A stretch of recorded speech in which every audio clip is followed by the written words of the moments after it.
আজকে তোমাদের সাথে একটা কথা বলি, কিছু কিছু মহিলা আছে না যারা নিজেদেরকে মানে অন্যের সমালোচনা করতে ব্যস্ত থাকে, যে ও খারাপ, এ খারাপ, আরেকজন খারাপ, অথচ সে তার নিজের কাজকর্ম করে না, সে সারাদিন পরের পিছনে কাটিয়ে খেয়ে বেড়ায়, এটাই তার ধর্ম।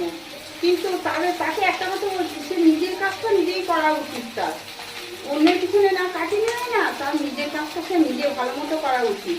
আর সে যখনই দেখবে নিজের কাজ করতে থাকবে সুন্দর করে, তখনই দেখবে সে ভালো হবে।